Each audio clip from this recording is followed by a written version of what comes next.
All right, welcome in. We are live. Little pregame today. I feel like we need to bask in the glory. I mean, like, this is one of those. I sent you a text right afterwards.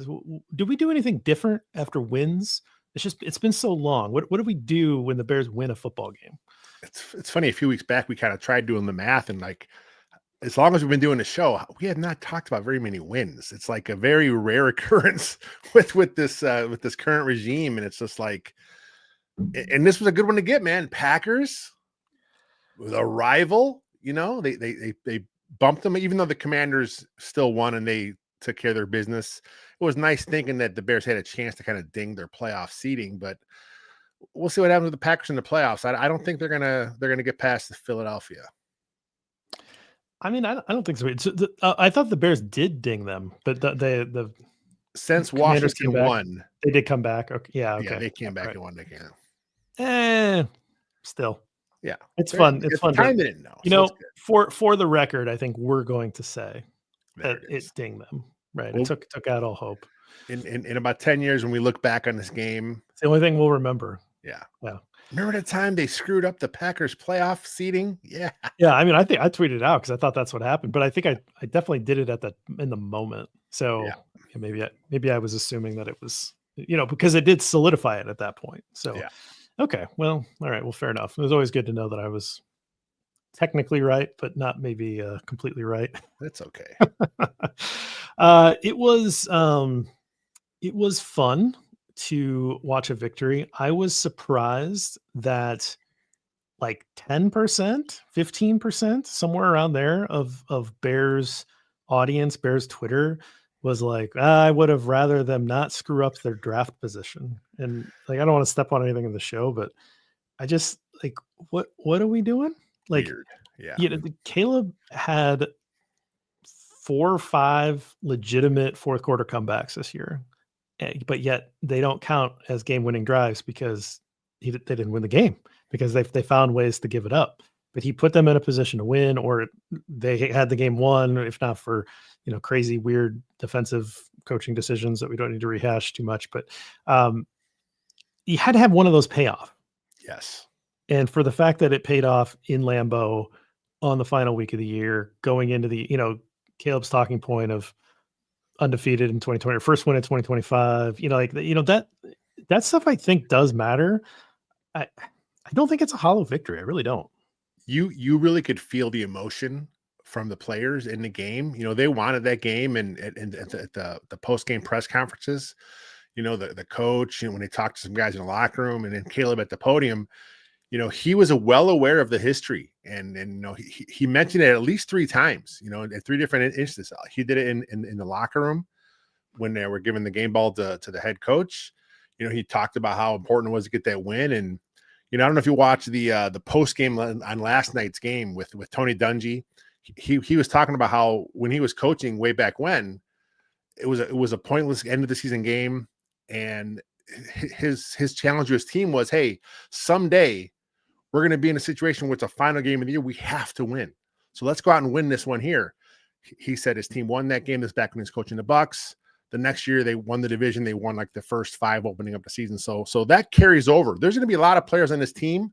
They're going to be here next year. Caleb, one of them, obviously. So having this feeling of a victory, it's something good to kind of push them in the offseason. It's much better than ending the year on 11 straight losses. On an 11-game losing streak. Yes. Come on. I don't want to I think people are too attached to the draft. And I think, we have talked about the draft a lot over the years because that's what has needed to happen with this team and the focus. And you already got the quarterback though. Yes. You got the quarterback. I don't need to do tankathon draft watch stuff. I didn't even open it this year. I don't care. It doesn't matter. The caliber of player that you're going to get at 10 is the same that you're going to get at 7 or 8, or there's not this huge difference here. So the Bears are fine. That should not have entered your consideration for enjoying a victory over the Packers. Take them when you can get them. Speaking as someone who's been watching this team for a long time, take them when you can get them. All right, let's get this show on the road. How about that? Let's go. Welcome to Bear and Balanced. I'm Jeff Burkus. On the other side of the screen, Lester A. Wiltfong Jr. Lester, What's going on, man? The Chicago Bears won a football game. They are undefeated in the year 2025. How'd you take the game? That was good. It was a fun game to watch. I was not expecting the victory. I think the Packers, the line ended up getting up to 10.5 points. Packers were favored. The Packers, Jordan Love got hurt, Christian Watson got hurt. They had some injuries. They kind of pulled a couple guys, but hey, this is a win against the Packers. How many times have we seen the Packers backups beat the Bears before? So it happened. So you know what? As Ron in the chat says, FGB, I'm all over. You know what? Anytime you beat the Packers is a good day. Yeah, I'll take a victory. No matter what. Oh, they're going to play all their backups. I'm still going to count that as the record book doesn't care. Record doesn't give a care. Yeah. No, they're going to, the Bears won that game, right? And they sure tried to find a way to lose it. Yeah. They sure tried to find a way, but they managed to hold on. We'll get into that a little bit. Do you want to deal with that up top? I didn't see a natural place in the show to talk about it, but so let's just deal with it here before we get into Trench Tribute. Matt LaFleur's decision at the end of the game, did the Bears give a gift? Like they're ready to run out the clock. That I was like, this would be amazing. Have Caleb lead this team to a couple first downs, run out the clock, win this football game. Caleb flips the ball out to DJ Moore. DJ Moore doesn't protect it, fumbles the ball. Gift, middle of the field. Here we go again. Packers going to win this game, right? They go down. It's 3rd and 2. They run the ball. Bears have a 2-yard tackle for loss. Fantastic, right? Timeout. And I was like, okay, Bears took their last timeout. They'll kick a field goal here. And then they said Green Bay called a timeout. I was like, what? Wait, what? What? Why? Why would Green Bay call a timeout? I was like, that's got to be a mistake. But no, Green Bay called a timeout right away. So like the tackle was made at a minute. Timeout was called at 58 seconds. 4th and 4, they kick the field goal, they make it. They kick the ball back to the Bears. We can talk about the last drive a little bit, but what are you doing, Matt LaFleur? Like, so when I went back and watched it again, and I think that he thought he was in 4-down territory. That's why you run up the middle and you're going to go again. And then it was like, okay, well now it's 4th and 4 and I've changed my mind, but I already burned the timeout. And so now I'm going to kick. I still don't get it. I think he burned the timeout way too fast. And then he changed his mind on what he was going to do. He wasn't going to go for it on 4th and he was going to kick the field goal. That was a mistake by Matt LaFleur, because he left, even if it's to the Bears who haven't had the greatest offense. Caleb has been pretty clutch. He's had 4 or 5 game-winning type drives that have been on the books. They gave him way too much time to be able to, and a timeout to be able to do something. So I thought that was a uncharacteristic mistake from Matt LaFleur. It's funny you say uncharacteristic, because there are a lot of Packer fans that just they don't think he's a very good coach, which is so strange to me. I live in Wisconsin, so every now and then I'll pop on the local radio. Every now and again, when I turn the TV on, I'll turn on the local. It automatically goes to the news channel. And sometimes it's there on sports. I'll listen if it's see what's going on. And the complaint that they have towards Matt LaFleur is just weird to me, because he is one of the better coaches in the game. What he's done with his quarterbacks there, whether it's Love or whoever it is. Malik Willis looked like a serviceable guy, this year. So it's strange to me that to hear the complaint. All head coaches make some blunders at the end of the game. As Bears fans, we know it all too well. We see it a lot. He made a mistake. Wasn't the best end of the game management, but I think, like you said, is exactly what I think he was in. It was 4-down territory in his mind. He has that there, and it just kind of misjudged what was happening there at the end. And hey, I'll take it. Like you said, Caleb has at least 4 or 5 times this year where he has got the team in position to win. And whether it was a prevent defense let him down, whether it was stupid coaching decisions let him down, something else, a missed timeout let him down. This is why I don't get the national narrative when they look at him and his numbers, because he's getting them there. He's putting him in position. Block field goal. There's something always happens. So it's good, like you said, good to finally let him get one of these and see what it feels like. Yeah, I think, I saw someone say basically 5 situations where he put them in that position, and he ends up 1-4 record where he was able to put them in those positions. Flip that around, right? Like flip that around. He's 4-1 in those situations, and you've got a completely different narrative. And it's not that much. I mean, it's not a playoff team, but it's a much more I think, real representation of what this team was.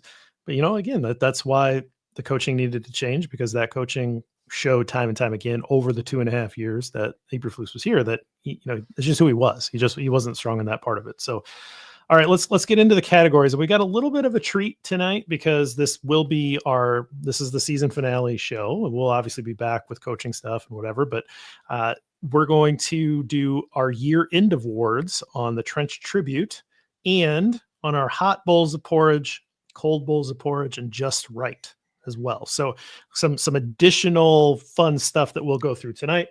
Let's start off with the Trench Tribute. Who you got? We going game first? Let's go game first, game and then first? hit up the annual. So I'm watching the game, and it's like, it was a strange game plan, right? A lot of quick stuff, a lot of screens. That I think was by design, obviously. But watching the game, I thought Matt Pryor looked pretty good. Okay. He's in there at guard. He's not a natural guard, but he's been playing guard for the Bears this year. I thought Matt Pryor had a really nice game. He was pretty active on the screens. He was out there making some blocks. He's not the quickest guy. He's a really big lumbering dude, but he was doing his best getting out there.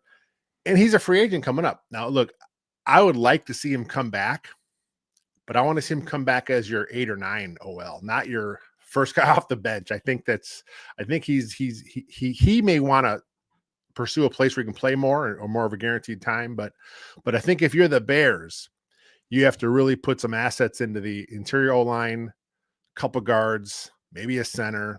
And I think you offer Matt Pryor something to come back as a reserve.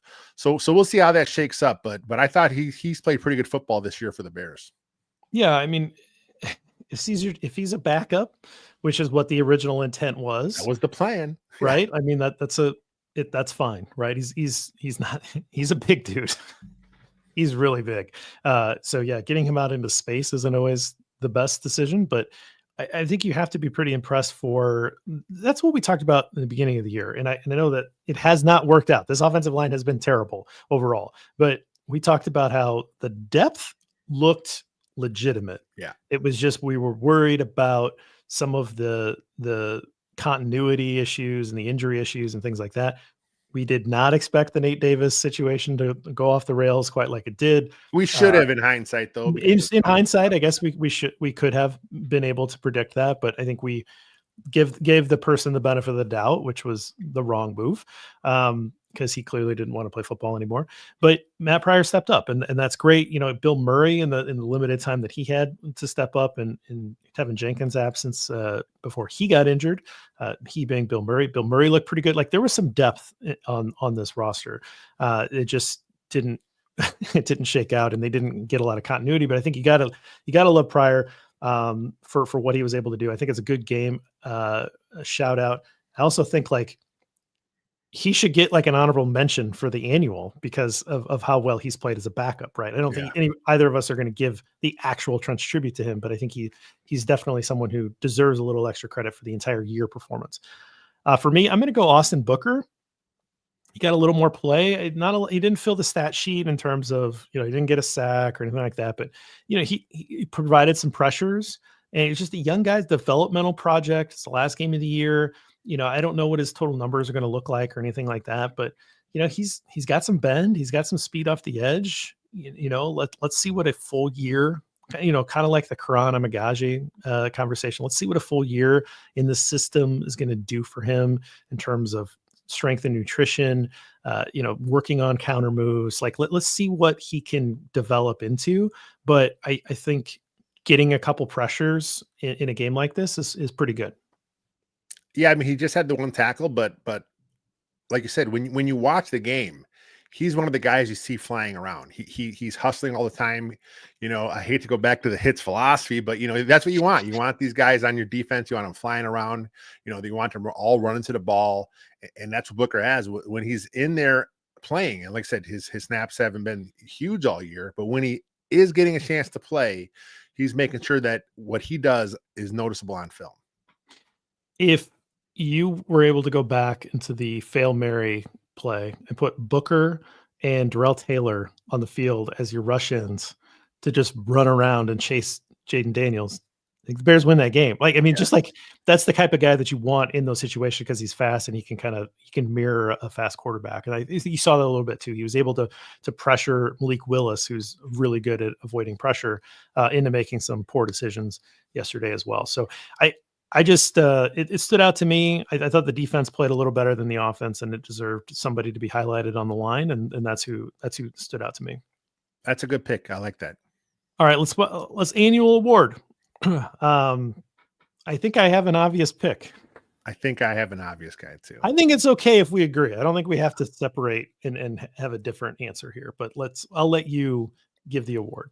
I'm going to go Darnell Wright. I just think he was pretty consistent all year. I don't think he took quite the step that a lot of fans wanted him to take, but he plays right tackle. It's a weird position. Again, he's an offensive lineman, so his mistakes are going to be noticeable, right? When he does his job, 90% of the time on the field, no one notices.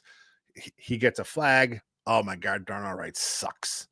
He gives up a pressure. Oh, Darnell Wright sucks. Okay, well, the other, 72 plays in a game, he did his job pretty damn well. So yeah, I think Darnell Wright is the guy on offense for sure. I mean, he is a playing up to where you wanted to play as a top 10 draft pick.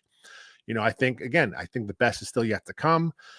He did battle some injuries again this year. So I think you get a more consistent O-line altogether that elevates the play to everybody. It's not just, having a lot of good guys all over. If Wright can be your guy that could be a future Pro Bowler, but he's not next to a guy that is, practice squad guy most of the time, everyone thought, I think it'll help elevate everything. So Darnell Wright's my guy. I think I'm still really high on his upside.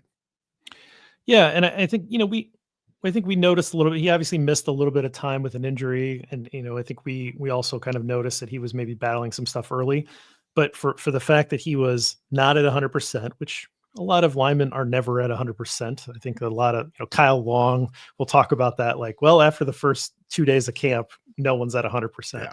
Yeah. But I think he's battling through some stuff. I did see some growth, and like you said, right tackle is kind of a weird position. It's not like right tackle 20 years ago where, there was a huge difference between left tackle and right tackle, but you do still get a little bit of that difference. But I don't know. I mean, I watch a fair amount of football, and I don't know that I could name 5 or 6 better right tackles in the league, right? I mean, there's a couple guys that are really, really good that are ahead of him. But you get into that like second tier, and his name's going to start being there because of his consistency and his growth. And so if next year he's able to take another step, and he said maybe put a little bit more talent next to him, and really be able to utilize his strengths and be able to like run behind him, and really really able to focus on having a really good player there. I think that's what I'm excited to see about him. So I think it's the obvious pick. He far and away was the guy who won the most weekly trench tributes from the two of us all year. So it's good to highlight him here. I will say we need to give like a runner up to our guy Andrew Billings. Now missed half the year because of injury, but if he hadn't, I think he would have been right here in the conversation, and we would have had a really hard decision because Billings has been a really fantastic lineman for this team. When he got injured, and now again, part of that is just maybe nobody behind him, but when he got injured, the Bears' run defense fell off completely.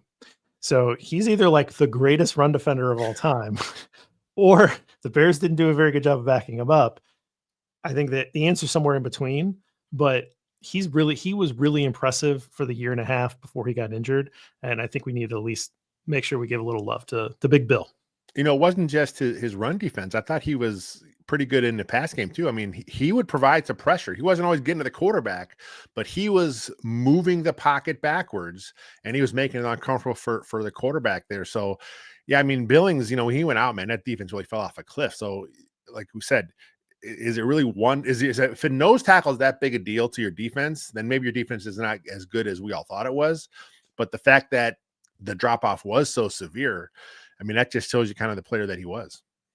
Man, when we saw him in person last year before camp, we were like, "Who's that?"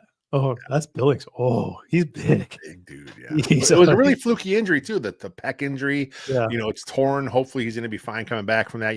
Some guys are never the same, but he is a power rusher, so he needs his power there in his chest. So hopefully he's fine. Yeah. All right, let's move on to our Twitter portion, social media portion, sweet tweets.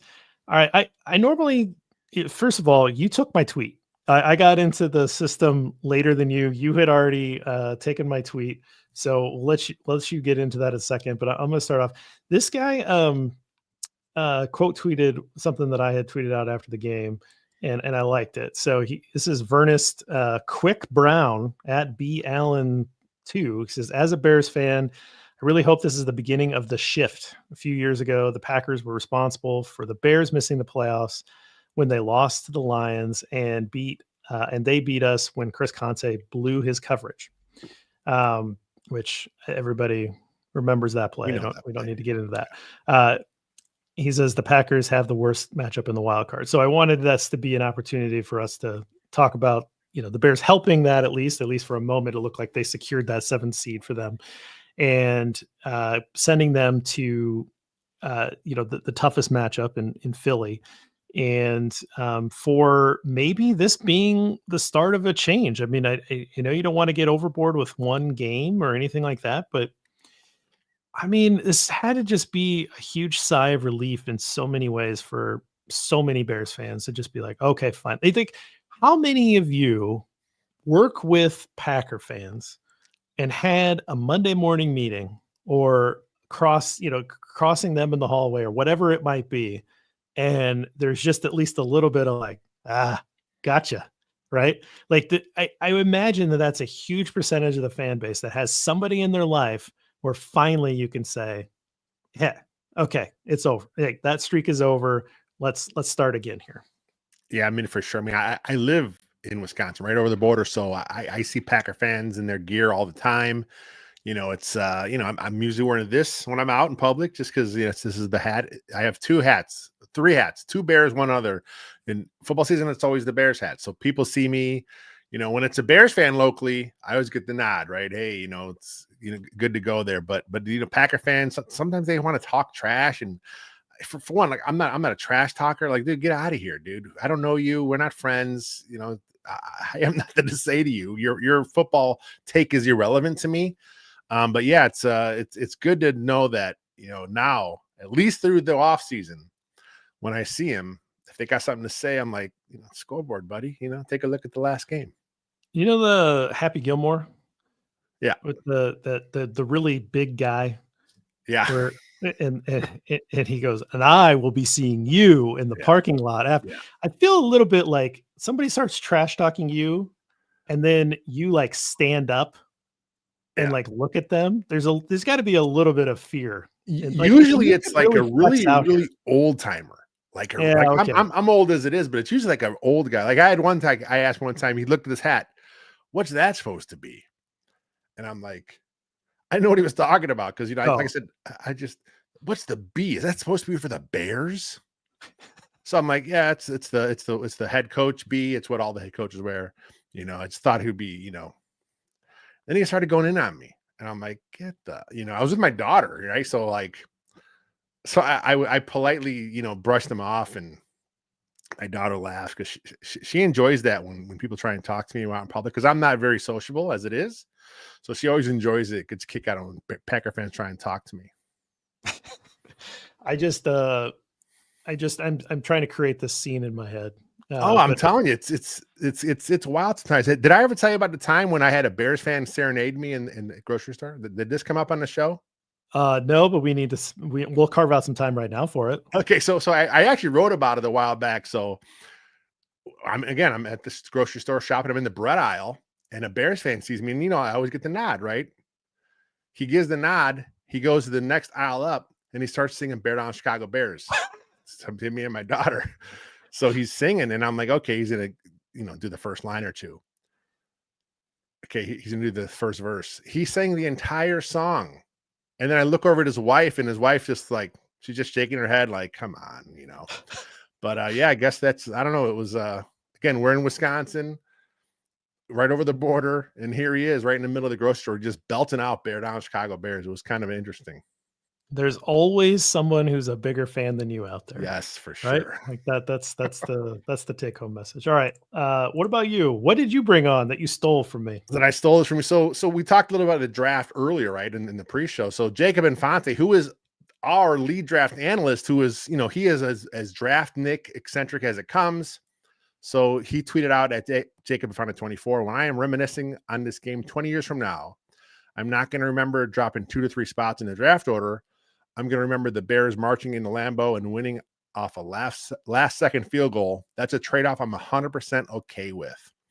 So if our draft guy is okay with screwing up a couple draft slots, all us fans should be okay with that. That was a good trade-off. Plus, Jacob was at the game. He was at Lambeau. Yeah. So it was kind of, extra special for him. So it's a, who cares? We talk about it in our chat. We're in a chat with some other Bears fans. And, this comes up every now and again. It's like, look, this team is not the 7th overall player away from being good next year. This team needs coaching.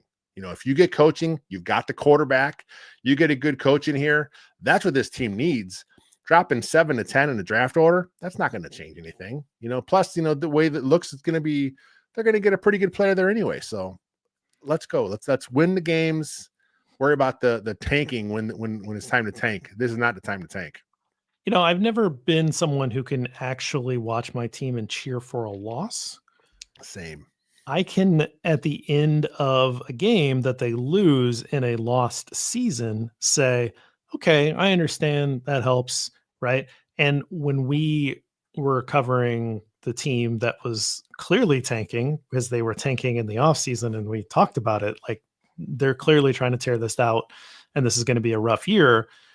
You're like, okay, like that's the plan. You're trying to get as high a pick as possible. They ended up trading that pick. That pick came boomeranged back as a number 1 pick this year they used on Caleb Williams.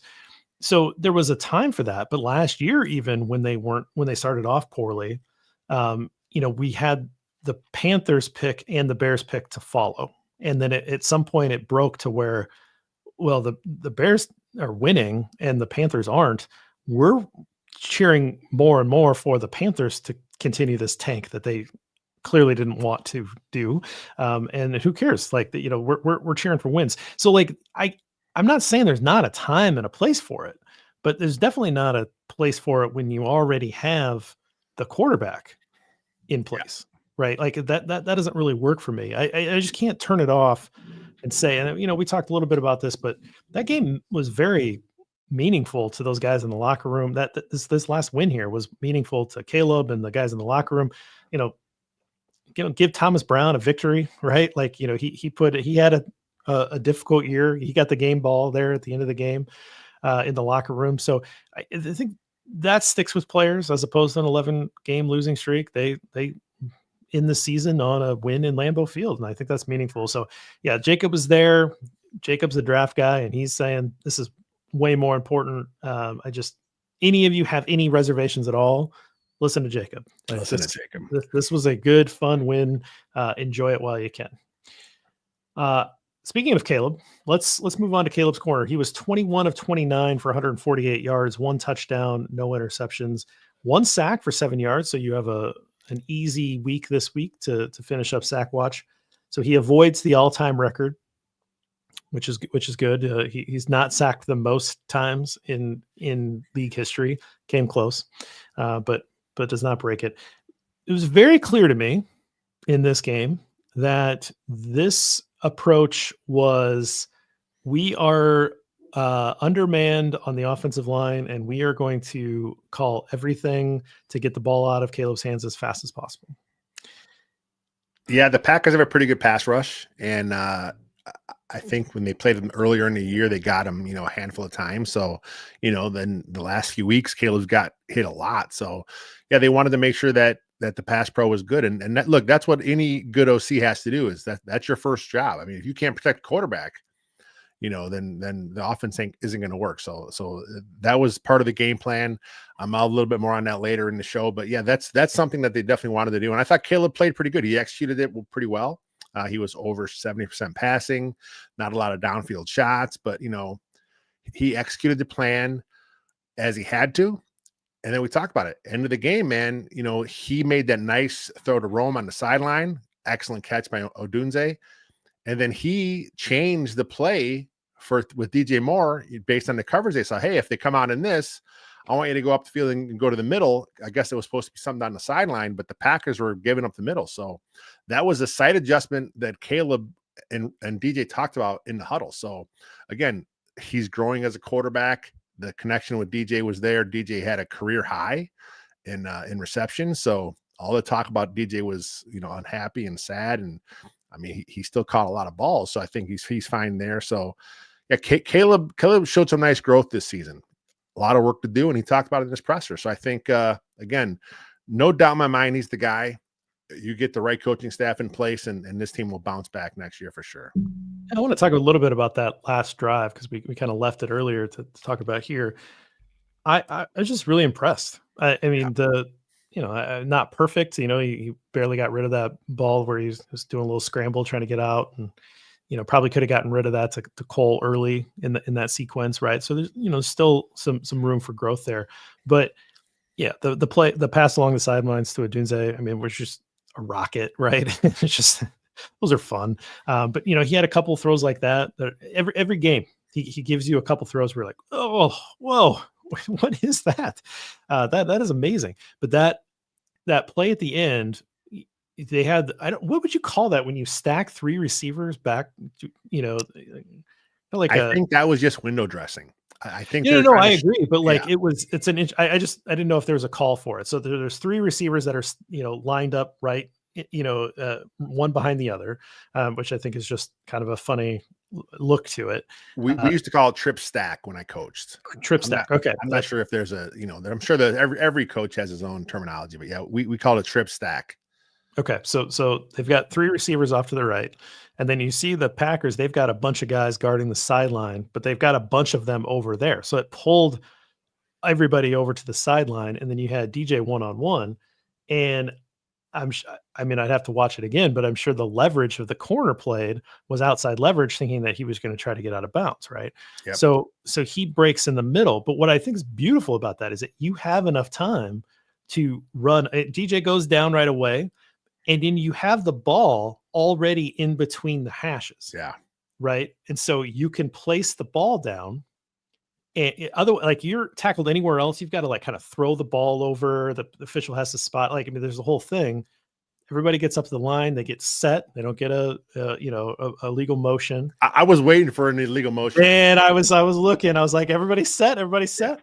And they're able to spike the ball. 2 seconds left. And again, this is not the first time that Caleb has been able to put this team in a position to win like that.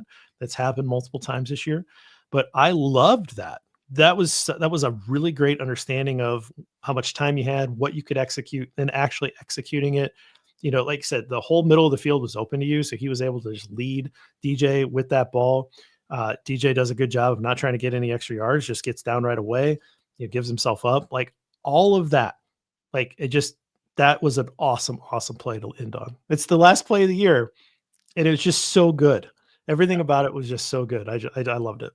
Well, the broadcast had that imaginary field goal line there, right? And it's almost like DJ knew. It's like, this is Santos's range. As soon as he got across it, he went down, and like you said, they obviously practiced that a lot, at House Hall. So they got up. Man, I really was waiting for a penalty. I just had a feeling it was going to happen. Just because that's Bears, right? The Bears do something, and you're like, here's all this hope, and then it's going to something happen. So again, turning point for the franchise. Maybe not. We'll see. I'd like to think so. Let's move on to the stats portion. Caught up in a numbers game. I'll start us off. My stats, plural, 41.6 and 47.6. That is the net and gross punting average of one Mr. Torrey Taylor. This is courtesy of Kevin Fishbane, but also shared with me by our guy Fitzy, who's an Australian who always is supportive of his Aussie punters. Wanted me to make sure that I mentioned this, and this is a good one, of course, because we are the show that appreciates punting here. But that is a franchise record. Both of those numbers are franchise records. And I will say that I don't love judging punting just by gross and net because it can be influenced over the course of a year by your percentage of how much, how many pin opportunities you have. If you have a shorter field, that number is going to go down. And we've seen that a lot. Like I think Taylor had a lot of pin opportunities. I don't think he actually did that well overall relative to the league average on his pin opportunities, which is rather startling because he was so good at it in college. So I think that has an opportunity to really bounce back.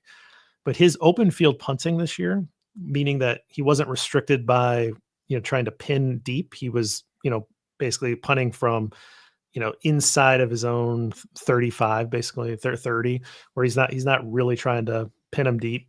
He's just has the open field. He can just boom it. He was among the league leaders in terms of open field punting. So this is uh, a well-deserved record for him.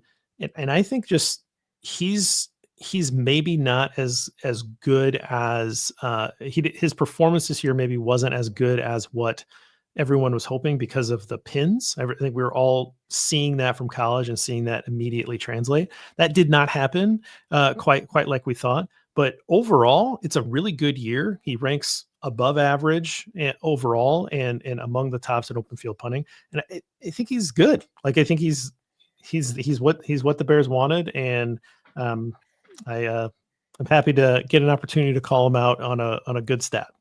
I was wondering how you're going to work that in. I knew there would be some Tory Taylor talk today. I'm glad you found a place to work it in. Now, yeah, like he's the best all time in Bears history. Again, every year these numbers kind of go up because punting is getting better and better and better and better. But he executed when he had to. I just looked up here is inside of 20. He knocked 34 inside of 20, which is I'm not sure where that stands all time in Bears history, but it was 4th in the league this season. So, his pinning wasn't as what we wanted to see based on what we saw from his college tape. But again, it's a work in progress. It's a new stadium. He's getting used to the players and how the coaching staff wants him to punt. Again, the net, a lot of it is based on the coverage. It's based on what's happening here. So overall, though, I thought he did a pretty good job in his placement, and he boomed when he had to. What about you? My number is the number 19. And I actually got this off a Kevin Fishbane tweet a couple weeks ago, and I figured out the rest of the math because there's only one. But 19, that's how many first downs the Bears have converted on first down because of just of Caleb Williams. Oh. So Caleb himself on fourth down was 19 of 27 for the season for 227 yards, 2 touchdowns, 1 pick, which was that last second, throw last week with Seattle. 17 of Caleb's 19 completions on fourth down went for a first down. At the time, it was the most in the NFL.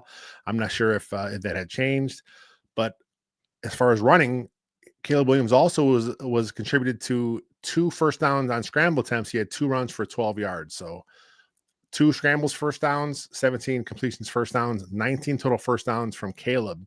And just to kind of give you some more perspective, when the Bears were running the ball on fourth down, and which is why we always say, let Caleb put it in his hands, let him make the decision.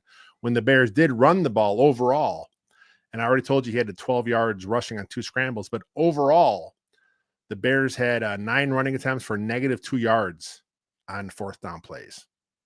So get the ball in Caleb's hands, let him make a play on fourth down, and you're going to come out ahead most of the time.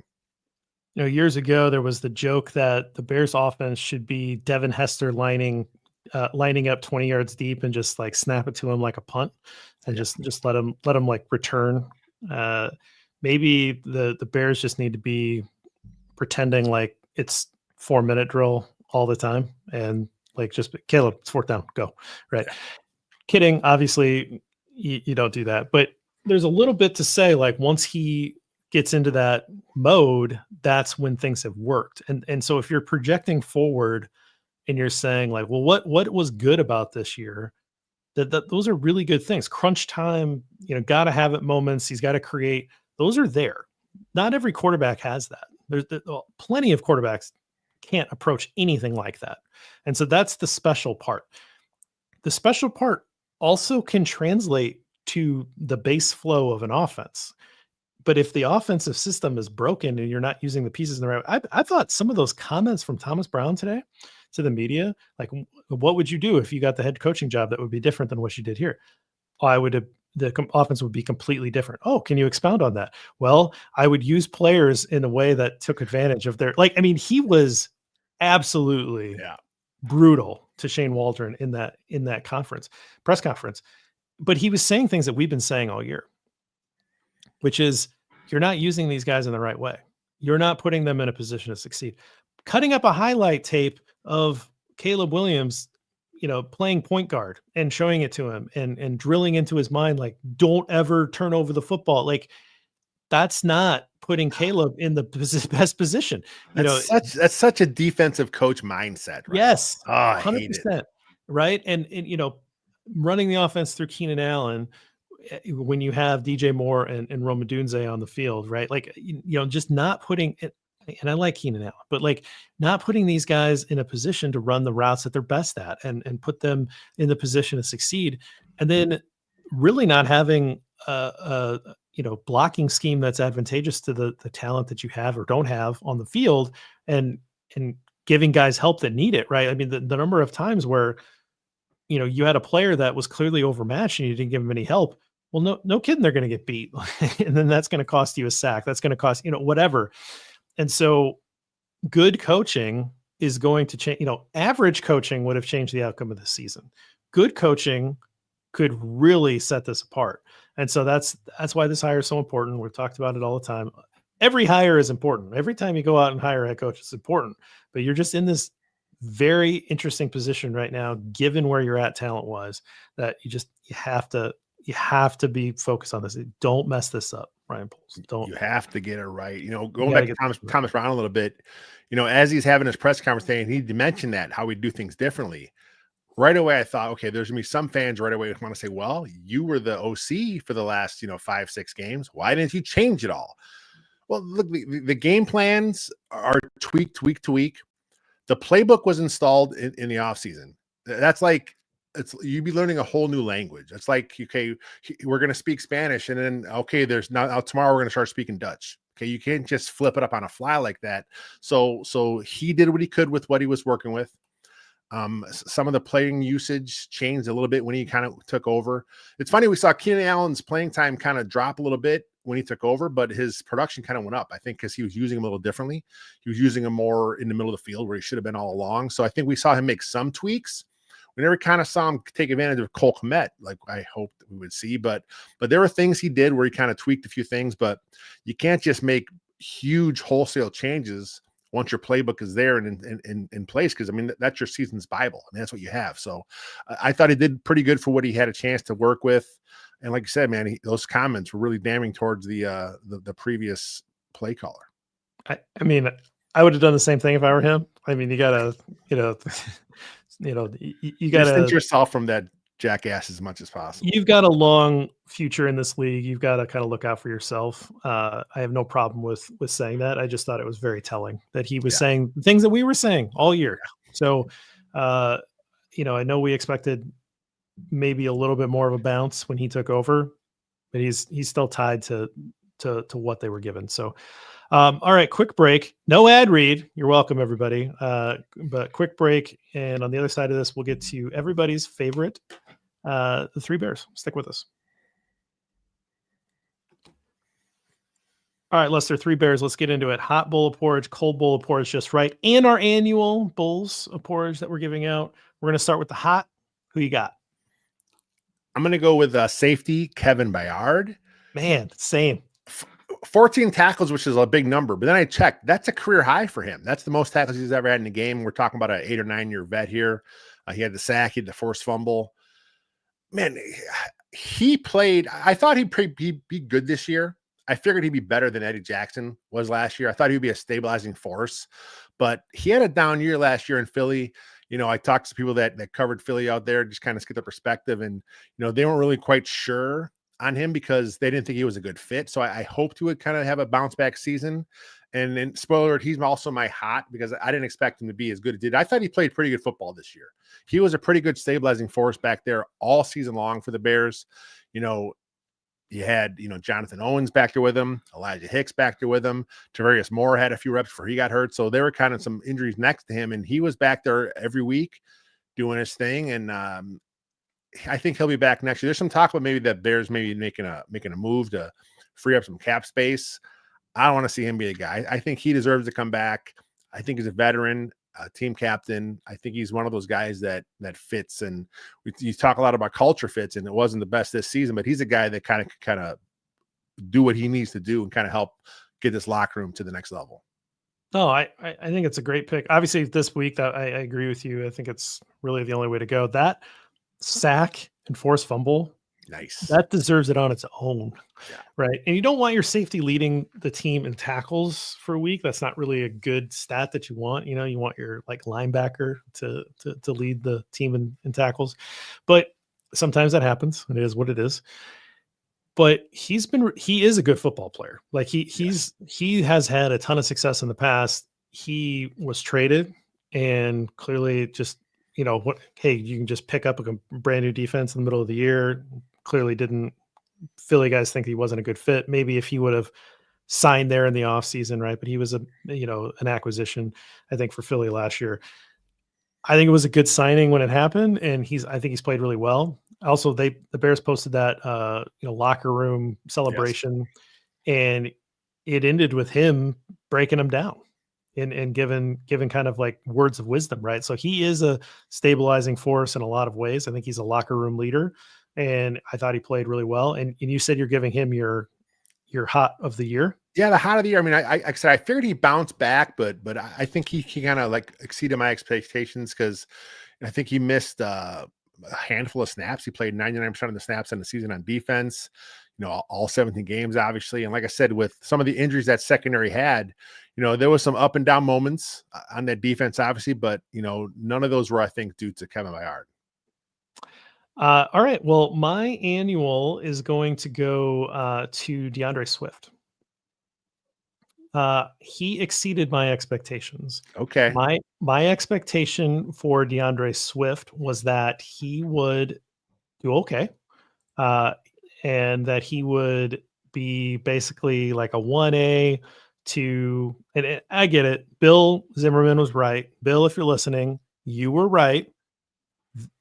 Shane Waldron was going to use DeAndre Swift as a bell cow back, and he wasn't going to use Khalil Herbert. I disagree with that based on the talent. Yeah. And I think that an offensive coordinator would want to use the talent of Khalil Herbert to run the football. But Khalil Herbert was eventually traded for essentially nothing. And DeAndre Swift played all 17 games, which that's a surprise. He was able to rush for 950 yards. So he didn't get 1,000 yards, but this team was not good. Now, the yards per average, you're going to say, why are you giving him a hot bowl of porridge for a 3.8 yard per average? I didn't expect him to play all 17 games. I didn't expect him to be used as a bell cow. I didn't expect this level of usage, right? And he was the guy who, I believe, I haven't done the final stats yet, but I believe he led the team in explosive plays, or at least he was up there.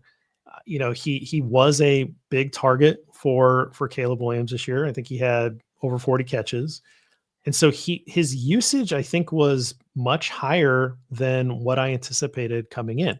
Now, I didn't really he's not that good. Like in terms of like a guy, I don't think you want to use him as a bell cow back, right? This isn't Saquon Barkley, or like I don't think he's built for that. Right. No. I think he could be useful if you paired him with a guy that was going to get basically like Jahmyr Gibbs is being used in Detroit right now. Swift is obviously not as good as Jahmyr Gibbs, but like if you could pair him with a David Montgomery type who can be that kind of thunder lightning. And so you get that change of pace and not have to rely on him for all of it, because he's not good at short yardage. He clearly just doesn't have the vision to run between the tackles. Like, I know I'm giving a hot bowl of porridge and I'm now giving a negative review, but this surprised me. Of all the things that surprised me, like this was in the direction of like, wow, they used him a lot more than I thought they would. Well, we heard in the Giants Hard Knocks, right, when they talked to the Giants GM and they talked about running back, and they said Swift's a guy that they could go after, but they looked at him more as a guy that you want in a tandem. And coming to Chicago, he was, maybe that was the plan with Roshan Johnson originally, but Roshan got the concussion again, and he wasn't really, didn't play as much. I don't think the Bears hope, but yeah, I didn't think Swift would play as much as he did. I hoped he wouldn't play as much. And I see fans all the time complaining about Swift. And look, there's things he can't do very well. You talked about it. He doesn't have good vision between the tackles, but when used correctly, when used in space, when used on the stretch plays, I think there's a place for him in this offense. Obviously, he's under contract. He's not going to go anywhere because I think he has a lot of guarantee money still left next year. They have an out after the 2025 season, but for next year, I think he's in Chicago regardless because of the money. And again, and plus, I think he's a good football player as far as, like Thomas Brown said, let him do what he can do. He wasn't very good in on short yardage situations. It was almost like when he would run, he would get hit by a brick wall and he would just stop. His feet would die, his body would stop moving. So don't use him that way. But in the screen game, he's good. He can split out wide and run routes as a receiver on occasion. So use him for what he can. Don't put him in a situation where he has to run inside zone because his vision is not the best on the inside zone. Though I will say this though, the one time when he goes just straight up the gut, right? When it's these quick duo hitters, he's much better. When it's an actual zone play where you're expecting him to read it and bend it or bounce it or whatever, I think he has some struggles there because he's looking to go to daylight too much. And sometimes there's no daylight. You just got to put your head down and go. So I think on those quick hitters where that's what he has to do and he hits the crease, I think he's okay. And that's one reason why his average wasn't the best. Yeah, Swift was was much better than I thought he'd be. I see a guy like Jacobs with the Packers yesterday, or Montgomery has kind of added this to his game that I don't think he showed a lot in Chicago, but they'll give that little hesitation kind of skip step, and that's the kind of not lose momentum, but let your block set up.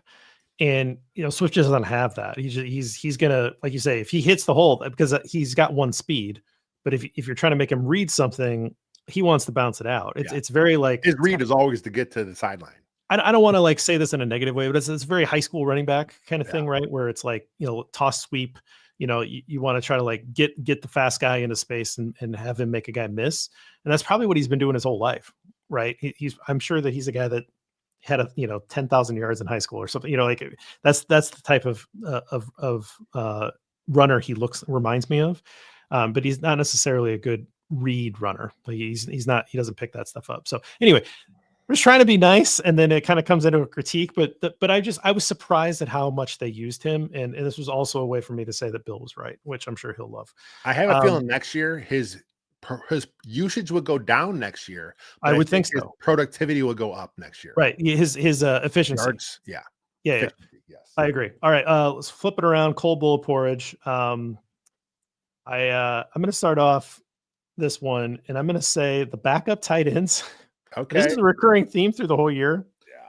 But when you hear Gerald Everett's name, or when you hear Mercedes Lewis's name this year, has it been more negative or more positive? That is an honest question. Like this guy got a gain, this guy made a good block, this guy did something, or this guy dropped a pass, or this guy got a penalty. Like an honest assessment of where do you think the tally marks go? I would have to go back and check, but my guess is they had more penalties combined than they had receptions. It's brutal, man. Right? It is, and this was a good game for that to kind of demonstrate that they both had a penalty. Yeah. I don't know, man. Good for you for sticking around for this many years in the league, Mercedes Lewis. But I think it's time to hang him up. And the number of penalties that he had this year for the number of plays, that percentage is god awful. And Gerald Everett, man, you were basically on the Nate Davis plan of stealing money from the McCaskies. So good on you. But I hope that he's an easy cut this year.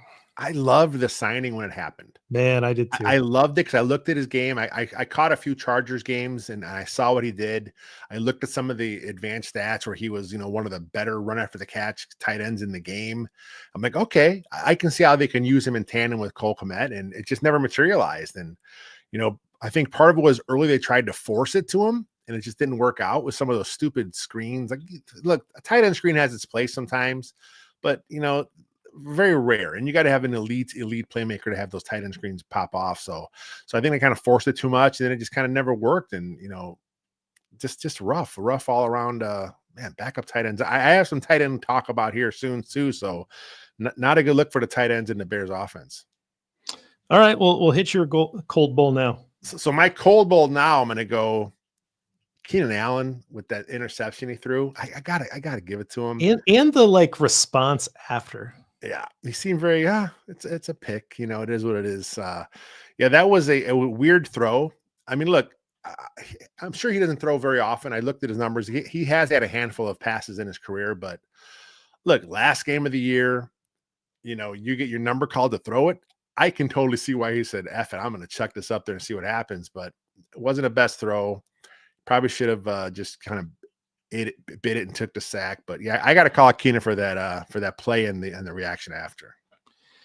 I think that the throw was pretty unforgivable, especially when you had some space. I mean, you're a receiver, just run the ball, right? You should be able to just, okay, it's not there, I got to run. So a veteran that much, I think that's pretty unforgivable. You've been in the league too long to just do that, right? 5 career attempts. You're smarter than that.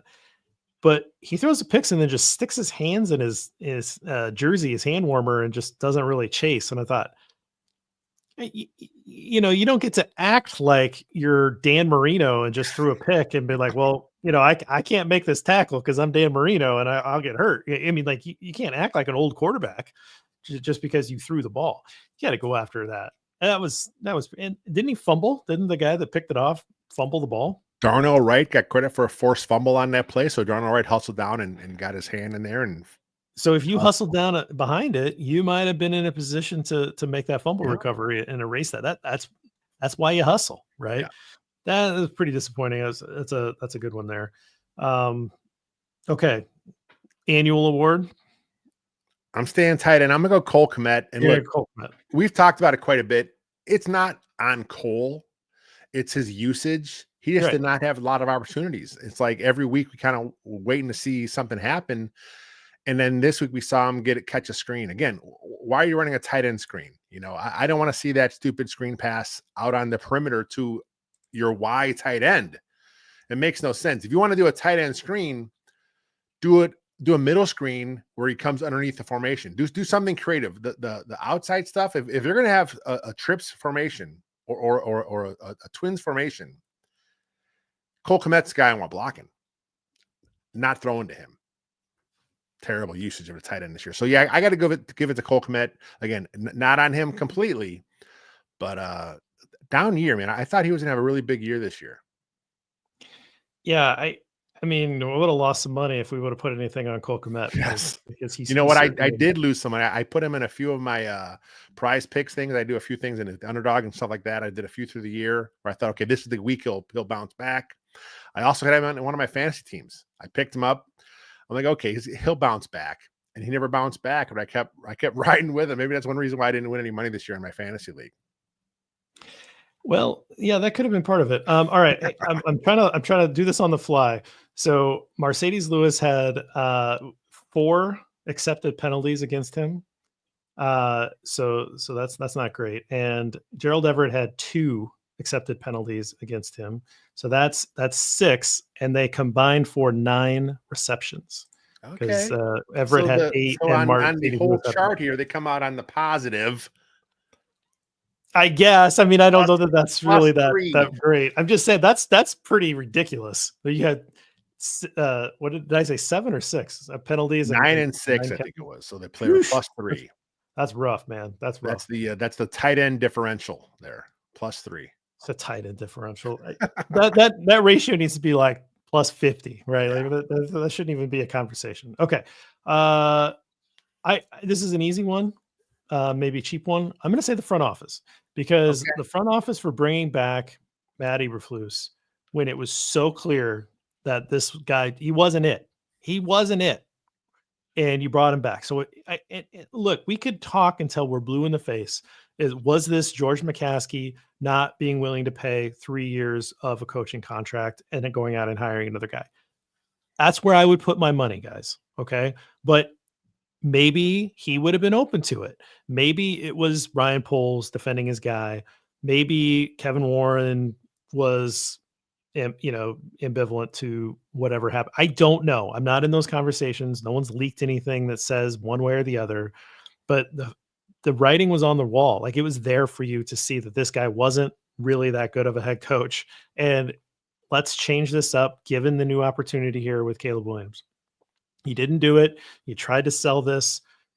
I loved the Hard Knocks experience. I wish it was deeper and there was more of it and all that kind of stuff. But you seem pretty convinced that this was going to work, and you were in love with this culture, and you counted on Nate Davis, and you counted on all these things to happen, and this makes me question your judgment, because we all sat here and said the time to make this decision was January of last year to make a change, and now we had to sit through this entire year, and now we have to search for silver linings. We have another lost year when the talent of this roster was pretty good. So to me, this was a failure from the get-go, from the front office. So they deserve my cold bowl for the year. That's totally well deserved. I think we all may have overestimated talent a little bit, but this is better than a 5-win team. I mean, they're certainly better than a 5-win team. The way things shook out, they may not have been in the playoffs, but I think this is definitely better than a 5-win team. Yeah, I mean, it would have been easy to do last year. Hey, we got the number 1 draft pick. We got Caleb, right? This is the time when a franchise needs to pivot.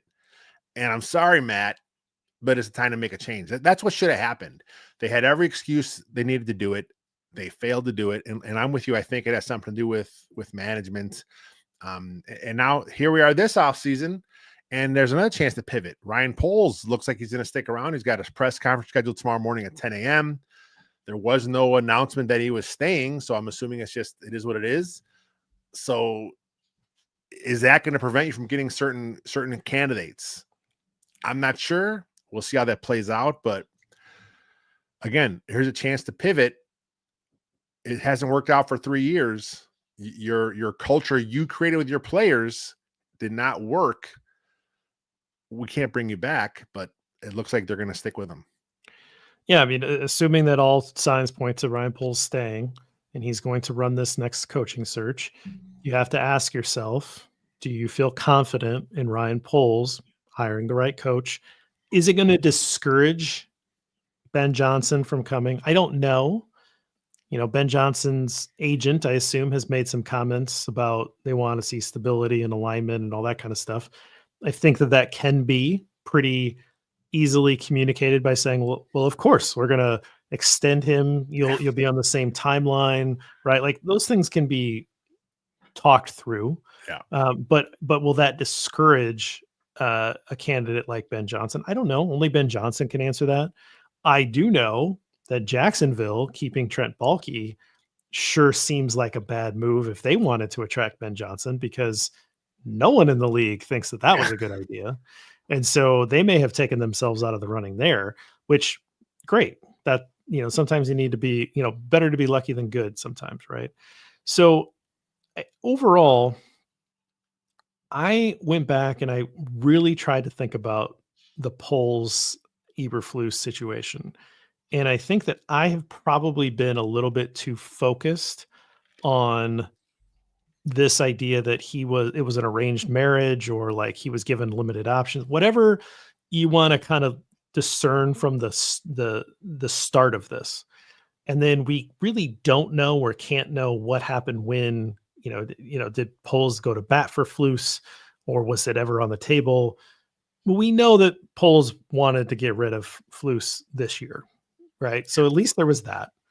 And if you go back and look at the moves, some of the moves are fine. Some of them are pretty bad, right? Like you can make a case that Ryan Poles should not have a job. Like that case absolutely can be made. It has been made. It's been laid out. Here's all the mistakes, unforgivable in some circumstances. Okay. Was he just being a good general manager to the head coach, right? Like he's tied to this head coach. The head coach says, I need these linebackers. The head coach says, I need investment in the secondary for my defense to work. Like I'm your head coach. This is what I want, right? And do you expect your general manager to try to deliver on that? Do you expect your general manager to say, no, you need to build this roster this way? I'm not apologizing for polls. There's no one wants to do that right now. Believe me. I'm trying. The more that I try to pull those apart, the more they just kind of come right back together, And so I don't know. Like I don't know the answer. Did Ryan Poles make some of these decisions because he felt like independent of all things, like these were the decisions to make? Was he trying to make the best with what he had to work together with his coach? I don't know the answer to that, Lester. I'd be curious to hear what you think. But I don't think all is lost if Ryan Poles stays and he's able to secure a good head coach. Yeah, I think if you get the right head coach in here and let's just hypothetically say it's Ben Johnson, and he says, look, I want my O-line bolstered. I need you to go out and get Trey Smith. I need you to go out and spend some draft capital on O-line. And I think if Ryan Poles is, yes, let's do it. I mean, as Bears fans, like we've seen so much losing through the years. So every offseason is hope, right? We're always trying to spin it. Where's the spin, And we talked a little bit on text the other day. And when you mentioned it to me, I'm like, man, that kind of makes sense because, there's no other GM going out and putting a bunch of money into 2 inside linebackers, taking your first 2 draft picks in the secondary, spending the assets where you have. It looked like it was what a defensive minded head coach would want. So the hope is, again, it looks like Poles is staying. Can he work with Ben Johnson or any other, insert young offensive mind here, whoever it may be? Can he work with him and get him the pieces in place to run his scheme and his offense and kind of make things work? That's the hope. It's off season. That's all we got right now as Bears fans. Hope is all we got. That's all we got. All right, just right. I'm giving this. This might be off the wall. I'm giving mine to Tyreek. I thought he played pretty well. Like a couple sticks, right? Like he makes his presence felt. Yeah. And I thought he misplayed that ball deep. I think he could have had an interception. I thought Jalen could have had an interception. Edmonds could have had an interception. There were balls to be had. I mean, there were some ducks out there that could have been plucked, but overall, I thought he played with a lot of, passion, a lot of spirit. He's coming up and sticking guys in the cold. Like that doesn't feel good for anybody.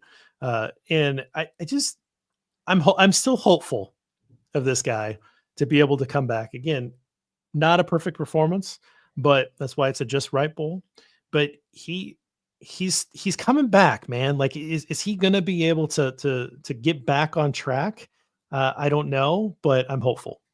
He showed promise as a rookie. We all thought he was take a step this year. He's one of those guys where you're like, okay, look, if you get the right coach in place and you get your culture figured out in the locker room, maybe he's a guy that kind of you can salvage because, there are some flashes there. Like I said, against the Packers, he was physical. He was out there doing his thing. And, and you look at his tape as a rookie, the second half as a rookie, I think was the best tape he's had. This whole season here was kind of, up and down, not very consistent.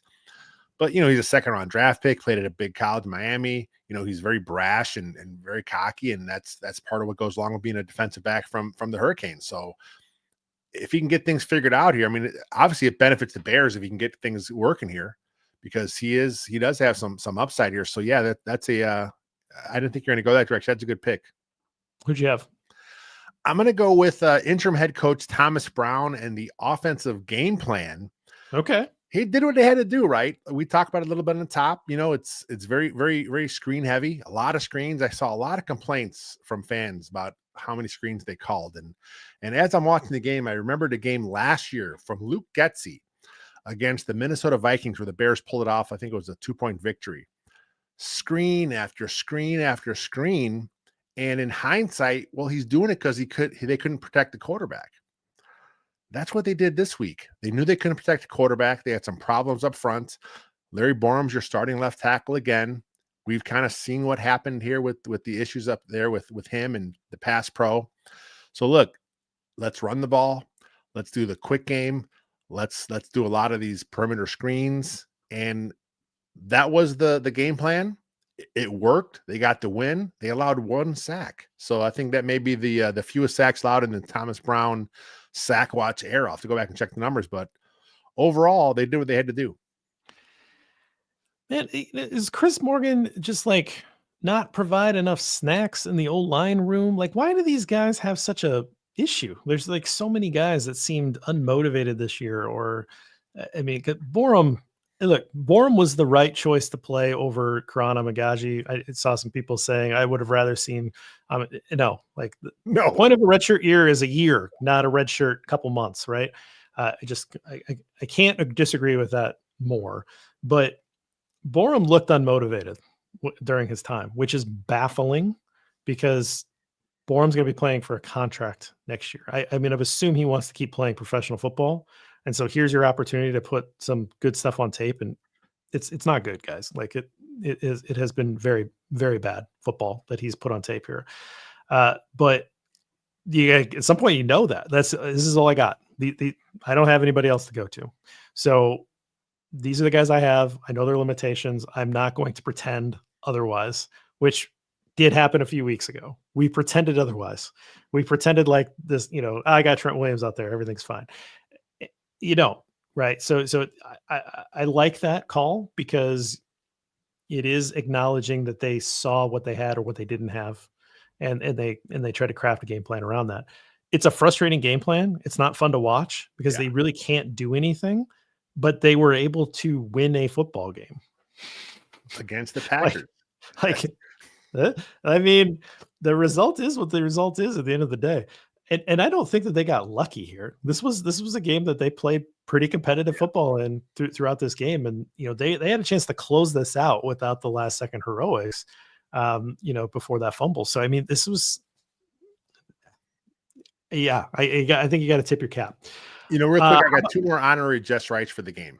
Okay, let's hit it. So the one is post game, right? DJ Moore. They asked him afterwards about the Packers, how he felt about the win, and his response was, "We beat the Packers.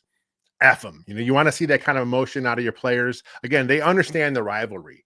Right. And the other one is for Jalen Johnson, right? Going off the field, some fan was heckling him on the way out, so he gave him the bird. I like that kind of stuff. You know what? Should he have had his better control of his emotions? He said he should have. As a Bears fan, I say, no way, man. Let those birds fly against the Packer fans every time. Let the birds fly. So that goes into the Mike Ditka flipping off the fans, and Olin Kreutz. Olin, yes. Also, there's a famous picture of Olin Kreutz flipping them off. So we can add that in. I absolutely believe Jalen Johnson is a high enough quality of player to add to that list, right? Yes. Like he's a fantastic football player, and the only Bears Pro Bowler this year. We mentioned that, deservedly so. Probably won't play if he really aggravated that. He probably won't be messing around. I assume he just goes down there. I hope he goes down there and enjoys the festivities because he certainly earned it. But the only player that earned the Pro Bowl bid and deservedly so. I'm very happy for him. I did want to mention DJ's line: 9 of 9 catches, 86 yards, and a touchdown. Had a nice play. I've said the fumble. That's not good, but overall had a nice day on a day where the offense really wasn't moving. So that's half the production right there. Yeah. Over half. Yeah. All right. Annual award for just right. I'm going to give it to Gervon Dexter. Okay. For me, he had 5 sacks. I think he took a step. I think he's going in the right direction. He missed a couple games with an injury, but overall, I think he played really good football this year. I think for where he's at in his development, I think you got to feel good. I think he's a good football player. That's a good one. I'm going to stay in the trenches, and I'm going to go with center Coleman Shelton. He was there. We talk about part of being a good offensive lineman is just being there, right? You got to be there every week. You got to show up. You need that continuity. And Coleman Shelton, I didn't expect much out of him when they signed him. I thought he'd be in the mix to start. We all thought it'd be Ryan Bates. Of course, he had some injury problems. And then once Bates came back, they rolled with Shelton. So Coleman Shelton, I think he may have played himself into a second contract in Chicago. I don't want to see him go out and anoint him as the number one center next year. I think a draft pick should happen. But I was looking at the free agent centers list, and most pundits have Shelton as one of the top centers on the market. It's not a very, very strong market at center this year. So Coleman Shelton maybe comes back next year on a similar deal. He's not going to break the bank, but you bring him back, you draft a center with one of your 2 second-round draft picks. Maybe you got something. I mean, he played every snap minus the snaps where they took out some of the starters to close out games. Yeah. So he was the most available offensive lineman this year. He was. By That has to a count for long, something. right? So that is something, particularly with a rookie quarterback. You do like to have that. That's great. He was not the original plan starter. The original plan starter was Ryan Bates. So Bates was practicing at right guard in training camp because the number of times I've mentioned Nate Davis's name tonight, because Nate Davis didn't want to play football. And so they started practicing with Coleman Shelton instead because they wanted Ryan Bates on the field, and they thought he was next man up. That was the guy they wanted to get on the field next. And then we had those conversations like, well, okay, well, if one of these guys goes down, so Bates goes in at guard, and then Coleman Shelton comes in at center. Now you got 2 different centers playing with, and then at some point we're like, hey, wait, Shelton's been the guy that's played center this whole camp. Do you really want to now put Bates in at center with Caleb, with the rookie? You want 2 different centers coming back and forth? And then it just was like, well, now this is just Shelton's job because Bates can't stay on the field either. So it is kind of amazing. And also, I don't want to just take a shot, but thankfully that he didn't get hurt all year, because you know who the backup center was? Doug Kramer. It's Doug Kramer. Yeah. So, and we watched some Doug Kramer experience this year, and thank you, Coleman Shelton, for not getting hurt. That would have been rough. Okay, that's fun. It's not the year that we hoped, Lester, but we managed to get through another year. We were here every week. We didn't miss any shows. We showed up to work. We finished it out. Finished on a victory. We have good continuity as a Bear and Balanced team. We were here every week, like you said, and I mean, here we are, another off season of hope, and let's see how it turns out. I mean, it's all going to hinge on this coaching decision, right? There's a ton of names already they've requested interviews for. I think they can start interviewing coaches that are coaching in the playoffs. I believe on Wednesday they're allowed to start with having some Zoom calls with the buys. So Ben Johnson's, I would assume, is going to be there. They're also going to interview Aaron Glenn, Lions defensive coordinator. So we should start hearing some I'm sure they're going to put out their official, we have conducted an interview with this player or this coach. So I think that's going to get some of those, but they got to get this hire right. Don't mess around. If Poles is staying, I mean, this is his legacy now, because this is it. This will be his last coach. Don't get cute. Go get the guy. Prediction before we leave: who are they going to hire? Oh God. Who do you want him to hire? I want him to hire Ben Johnson.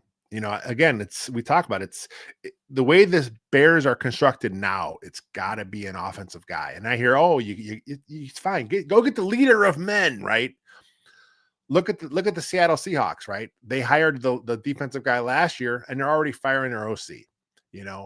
And now they don't have a rookie there. It's Geno Smith, who's a veteran, so it's a different situation. But with a second-year quarterback, you want to have it as smooth of a transition as possible from year to year. Go get the offensive guy. I don't know what Poles will do. I really don't know what he'll do. It's hard to predict because this is the Bears we're talking about. I will never understand when leader of men, first of all, became a talking point, because they're football coaches. If you've ever been around a football coach, they're all leader of men. Like that. That's just what they are. But leader of men became a shorthand for defensive coach. Yes. Like I don't understand that, because offensive guys can't be leaders of men. Like that is bizarre to me.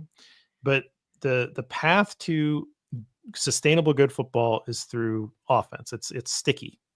If you have a good offense, you're consistently, tops in the league. Because of the split of offensive head coaches to defensive head coaches, generally there are better defensive coordinators available out in cycles. There are some really good defensive coordinators that are out there right now, loose, looking for a job, that are going to attach themselves to one of these new offensive head coaches that need a defensive coordinator. So, just from like a number standpoint, if you get one of these guys that's open up, you got to take it. To me, this is Ben Johnson or bust. I think that there's a absolute opportunity. There's a scenario that plays out where Ben Johnson doesn't leave, or he goes to the Patriots, or whatever it is, right? And that could happen. I'll accept that. But this is a guy who has led a top 5 offense for 3 straight years, including the number 1 offense this year. And you can come back at me and said, well, he has all these things. They could get those things in Chicago. Yes. They have a couple of those things now already. Roma Dunze is a top pick. DJ Moore is a red chip player. Like, you already have a couple of receivers. You have a talented quarterback in Caleb Williams who you can mold in. Say, well, Jared Goff was a joke a few years ago. He was a throw in a trade. You're going to tell me that Caleb Williams, who was rated as a much higher prospect than Jared Goff, can't develop into a better quarterback and run this system? And if you say, like, well, this is his system and it requires all these things, he's an offensive play caller who uses the players that he has to their advantage. Like, he puts them in a position to succeed. To say like he can only succeed with all of this, I think is short-sighted. And we're talking about the Lions like there's some sort of juggernaut that's always been a juggernaut. Like, he has been part of this build, yes, but he's taken them to new heights based on what he's calling and kind of this fearless mentality that he has. It is so much fun to watch Lions games. And you want to give that credit to Dan Campbell, go right on ahead. You want to give that to their defensive coordinator, go right on ahead. But this is one of those where I think it is so obvious. This is the most talented offensive coordinator that wants to potentially become a head coach since Kyle Shanahan. And when you get that opportunity, this is the easiest bet on the field. And if you talk yourself out of this because you want some BS about leader of men or whatever you're going to try to fill yourself in, just make the obvious decision. If you fail because of this, you made the best bet there was. And life is what it is. But if I find out, if they don't make this hire and I find out it's because Poles didn't want this, I don't think I'll ever get over it, because this is your perfect opportunity. It would have been like having the number 1 pick last year and not taking Caleb Williams and not like trading out of the pick or whatever it was. Like, it's such an obvious move. You got to make it. So I can't allow myself to not believe it's Ben Johnson. Do you think it'll be Ben Johnson? Do you think I think it's got to be. And if it's not, I think I'm going to just kill this organization over it. Oh yeah. If they go another direction, if it's, I was talking to Dan Durkin the other day, who has a fantastic 3-part series on Ryan Poles'. Every year he broke on every move he made. It's on WCG right now. So, but he's convinced it's going to be Brian Flores. He just thinks the Bears are going to bear this thing up, and he's just kind of found some of the tea leaves and the connections, and he just thinks to go that way. We've talked to some other guys that kind of think it's going to be this leader guy, and look. It's got to be the offense. That's you look around the league, and that's what's happening. Like I said, there's a place for the defensive leader type, which I like I said, why are offensive guys the nerds and defensive guys the leaders? I don't understand that, because Sean McVay is a pretty good leader. Kevin O'Connell's a pretty good leader, right? Sean Payton's a pretty good leader. I don't get where this comes from. Andy Reid, pretty good leader. I think if you get the right guy in and you get the culture going and you get it built up the right way, the wins will come and everything kind of falls into place. But it's easier you have the offensive guy doing it. Good place to end it. We'll stick around a little bit for the YouTube crowd. Otherwise, we will be around sporadically, of course. It's the off season. We will try to be somewhat regular, but we've got other projects that we now pursue. And we enjoyed bringing 17 games of Chicago Bears football to you, even though only 5 of them were wins. And we haven't been able to talk about one for, 11 weeks. But this was a fun one to end on. always fun to beat the Packers, even though I don't know that I've podcasted much about that in my life. Certainly not on this show, because this was breaking 10 games. We have never talked we've about a never talked Bears about win over the Packers win Packers. on the show, have we? Yeah, we have not. No, mathematically that doesn't work. So, Man, but we got to today. yes. Beautiful, beautiful times. All right. Thanks everybody. Appreciate it. Thanks for a great year. Bear down.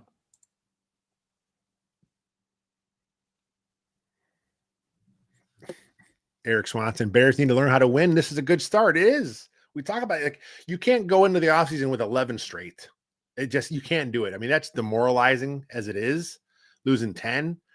But if you would have, I mean, man, can you imagine the narratives if they would have blew this game? Something happened and it was a mistake or another block kick or who knows what would have happened. It would have been the worst talking point forever. Leave on a high, against the Packers, which the players get it, right? That's what we want as Bears fans. We want the players to understand our hatred for that organization, right? We want them to be us. And you hear him talk yesterday, you're like, man, I think they get it. Caleb gets it. DJ Moore gets it. He's, Jalen Johnson gets it, so that's what we want. It's a good start. Will it be the turning point for the franchise? That's yet to be seen, but you get the right head coach in here. It's a good start. Man, I can't get over that 10-15% of the fans that were like, oh, man, come screw up the drafts. Get out of here. Yeah. It's just such a big deal. And I thought they made Love look pretty bad, it wasn't like because he went out that the Bears, I felt like they really controlled this game. They tried to give it away. Yeah. But they were able to come back and they took advantage of, I think, a coaching mistake by LaFleur with that timeout. And because he could have made them burn their timeout, which would have changed the complexity of the game, of course. And then I was going to burn Thomas Brown on burning those timeouts earlier. Like they burned a couple timeouts. They only had one left. There was really no reason for them to only have one left, right? They should have kept those timeouts. I was going to burn them for that. Well, there's been a problem all year getting the play in quick. Yeah. It's so weird. It makes no sense.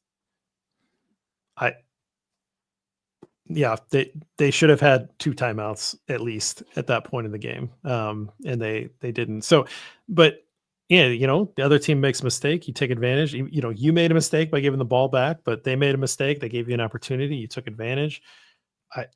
It was cool. I mean, that last sequence, I rewatched it today and I was like, I rewatched the punt return a couple times because I wanted to see like the fake and all that. Like that was fun. I didn't realize he started as a gunner.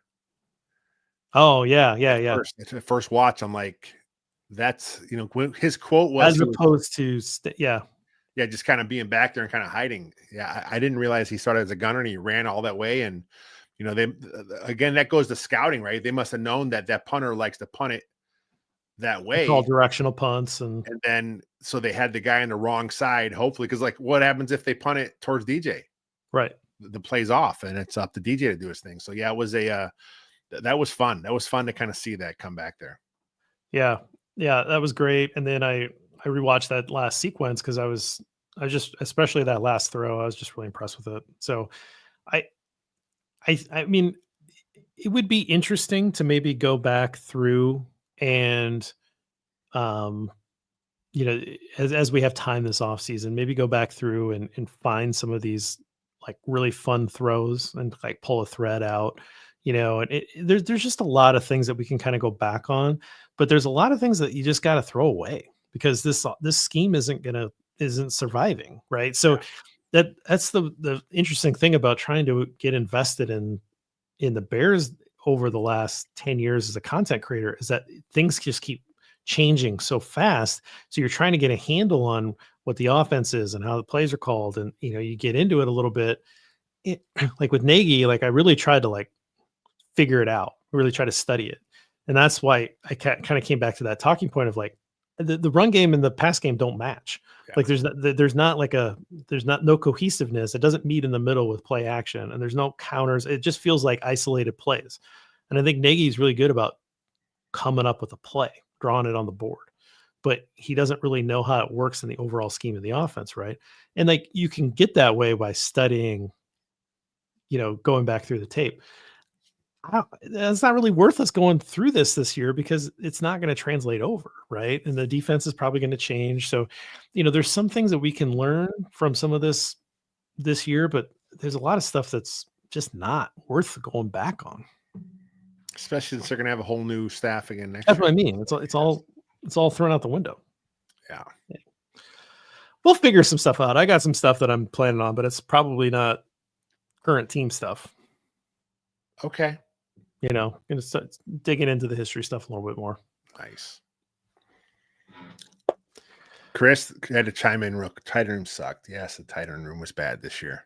Man, it hurts me because I love the tight end position. I've always enjoyed the tight ends. My college coach way back when said that's one of the most versatile player on your team. Your tight end. He's got to block. He's got to catch. He's got to do all the things that everyone on the team does. So, I'm like, yeah, that makes sense. I've always enjoyed tight end. So it sucks seeing so much bad. Right? Just brutal. I was too fat to play tight end. Same. Yeah. So I got the hands though. I would have. I could have if I would have been in better shape. Our best player was probably our tight end though, so it would have been like only in 2 tight end sets. Our best player in high school was a tight end. You'd have been the who was the tight end from the Bears for years? Bradley, the converted guy. There you go. Yeah. Nah, I was. You know what? I was a guard. Okay. That's probably where it's probably the best fit. It's quiet in the chat. I thought maybe we get a lot more F the pack, but that's fine. We can. I think we went a little late. We're at 7:30 already, so that's probably a good time to shut it down. It's a good time to shut down. All right, guys. Let everyone get to their night. Sincere thank you for a great year, even though the team sucked. I really hope next year is different. I really think it's coaching, and you get some good coaching in here. I think there's talent. You got some good resources this offseason. You got all your picks plus an extra second. You've got good cap space, like 4th most in the league. You've got some moves that you can make to get yourself some more cap space. Like I do think that this roster is competitive.